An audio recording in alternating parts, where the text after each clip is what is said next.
প্রিয় দর্শক, একজন বীর মুক্তিযোদ্ধা জনাব ফজলুর রহমানকে থামাতে ডক্টর ইউনূসের বাহিনী, রাজাকার বাহিনী সবাই উঠে পড়ে লেগেছে শুধুমাত্র একজন ব্যক্তিকে থামানোর জন্য। তার বাসার সামনে মব সৃষ্টি করা হলো। দুদিন পরে দেখলাম যারা মব করলো তারা চাঁদাবাজির অভিযোগে গ্রেপ্তার হয়ে গেছে। নতুন করে এই জনাব ফজলুর রহমানকে আন্তর্জাতিক অপরাধ ট্রাইব্যুনাল, যে ট্রাইব্যুনালে শেখ হাসিনার বিচার হইতেছে, সেই ট্রাইব্যুনালে ফজলুর রহমানকে আসামি করা হয়েছে। অপরাধ কি? অপরাধ হলো তিনি আদালতে অবমাননা করছেন। এটা মানে যারা এই মামলাটা করছে তাদের ভাষা যে তিনি আদালতে অবমাননা করছেন। এখন ফজলুর রহমান কি বলছেন সেটা আমরা সবাই জানি। তিনি আওয়ামী সভানেত্রী শেখ হাসিনার যে এই আন্তর্জাতিক অপরাধ ট্রাইব্যুনালে বিচার হইতেছে, সেই বিচারের রায় ঘোষণা হয়েছে, সেই রায় তিনি মানেন না। তিনি স্পষ্ট ভাষায় বলছেন যে একজন মুক্তিযোদ্ধা হিসাবে তিনি সেই রায় মানেন না। ভালো করে বোঝার চেষ্টা করুন। তিনি এই কথা বলছেন যে আমার কথাটি বোঝার চেষ্টা করুন, আমি একজন মুক্তিযোদ্ধা হিসাবে আমি এই আদালতের রায় মানতে পারি না। এইভাবে কথাটা বলছেন ফজলুর রহমান। তিনি বলছেন যে এই যে আন্তর্জাতিক অপরাধ ট্রাইব্যুনাল, এই আন্তর্জাতিক অপরাধ ট্রাইব্যুনাল গঠন হয়েছে কিসের জন্য? এই ট্রাইব্যুনালটা গঠন হয়েছে যুদ্ধ অপরাধীদের বিচার করার জন্য। এই ট্রাইব্যুনাল গঠন হয়েছে গণহত্যাকারীদের বিচার করার জন্য। কোন গণহত্যাকারী? 1971 সালের মহান মুক্তিযুদ্ধের সময় যারা গণহত্যার সঙ্গে জড়িত, যারা যুদ্ধ অপরাধী, তাদের বিচার করার জন্য এই ট্রাইব্যুনাল গঠন করা হয়েছে।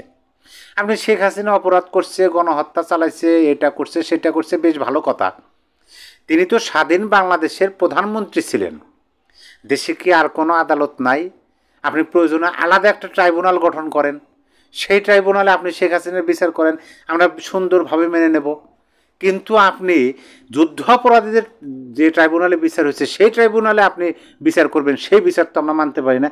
এইভাবেই কথাটা বলছেন জনাব ফজলুর রহমান। তিনি একজন বীর মুক্তিযোদ্ধা হিসেবে কথাটা বলছেন, আর এই কথাটা বলাই তার অপরাধ হয়ে গেল। তাকে আজকে সেই আদালতে, বিষয়টা ভালো করে বোঝার চেষ্টা করুন, যে আদালত যুদ্ধ অপরাধীদের বিচার করছে, বিচার করার জন্য গঠন হয়েছে, সেই আদালতে শেখ হাসিনার বা আওয়ামী লীগের নেতাদের বিচার তো হইতেইছে, পাশাপাশি একজন অন্য দলের, এই ফজলুর রহমান তো বিএনপির চেয়ারপারসনের উপদেষ্টা, অন্য দলের একজন নেতা, প্লাস তিনি একজন মুক্তিযোদ্ধা। যে আদালতে মুক্তিযুদ্ধের বিরোধীদের বিচার হয়েছে সেই আদালতে মুক্তিযোদ্ধাদের আসামি করা হইতেছে। বিষয়টা মানে কীরকম আপনার কাছে মনে হইতেছে? যাই হোক, আমি আপনাদেরকে এই বিএনপির নেতা জনাব ফজলুর রহমানকে আন্তর্জাতিক অপরাধ ট্রাইব্যুনালে তলব করা হয়েছে।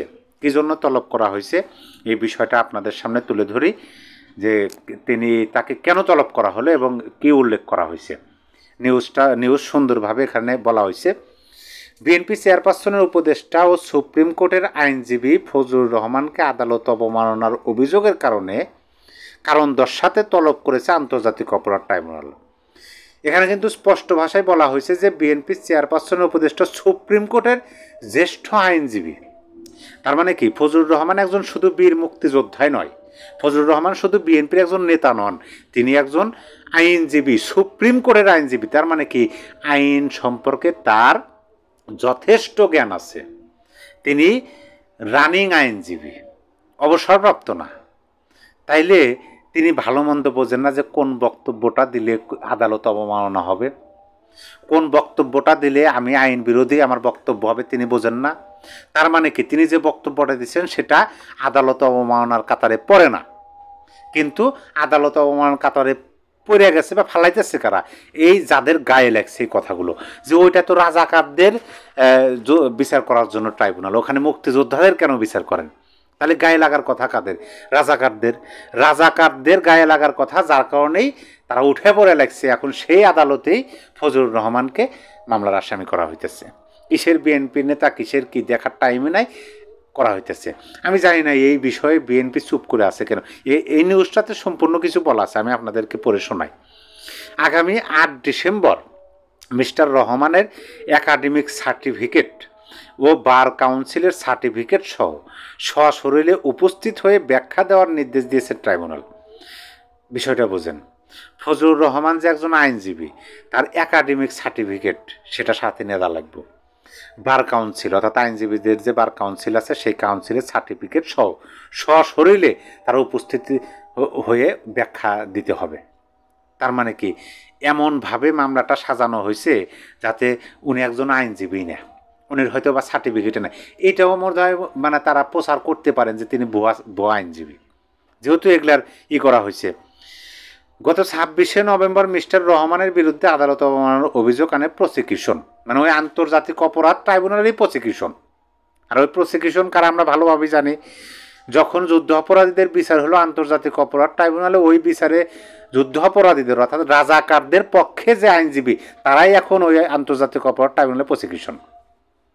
এই যে চিফ প্রসিকিউটর তাজুল ইসলাম, তিনি তো ওকালতি করছেন রাজাকারের পক্ষে, তাইলে কি ক্লিয়ার কিন্তু এখানে। তারপরে দেখেন, গত 23শে নভেম্বর একটি বেসরকারি টেলিভিশনের টকশোতে শেখ হাসিনার রায় নিয়ে আলোচনার কিছু অংশ প্রসিকিউশন ট্রাইব্যুনালে শোনায়। কিছু অংশ, একটা টকশো হয় 40 থেকে 60 মিনিটের, অর্থাৎ 1 ঘন্টা, 1 ঘন্টা বা 1.5 ঘন্টার একটা টকশো হয়। সেই 1 ঘন্টার টকশোর মধ্য থেকে কিছু অংশ, ছোট্ট কিছু অংশ, যে অংশটুকু মানে আগে এবং পিছে দেখার সময় নাই, যে অংশটুকু দিয়ে ওই আদালতে একজন মুক্তিযোদ্ধাকে আসামি করা যাবে, সেই অংশটুকু আদালতে পেশ করছে। আর আদালত করছে কি, এই ফজলুর রহমানকে তলব করছে। এ বিষয়ে ব্যাখ্যা দিতে 8 ডিসেম্বর সশরীরে হাজির হতে হবে মিস্টার রহমানকে।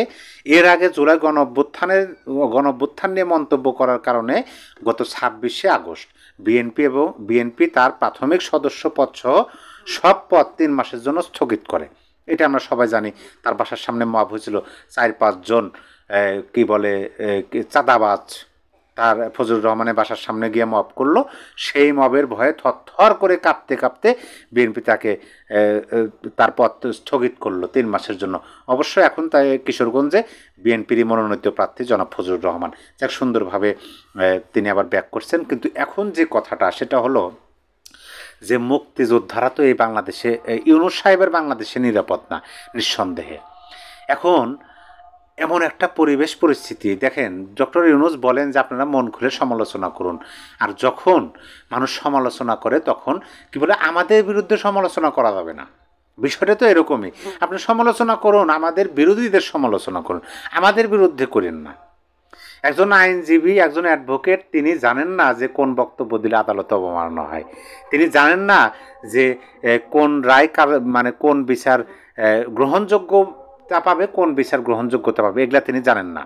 আর তিনি তো স্পষ্ট ভাষায় বলছেন যে একজন মুক্তিযোদ্ধা হিসেবে তিনি ওই বক্তব্যটা দিয়েছেন। আর মুক্তিযোদ্ধা হিসেবে তো বাংলাদেশের বক্তব্যের টাইম নাই বর্তমান বাংলাদেশে, সেরকমই হইতেছে, তাই না? সে ফজলুর রহমান তিনি কেন শেখ হাসিনার পক্ষে কথা বলবেন? তিনি তো শেখ হাসিনার পক্ষে কথা বলেন নাই।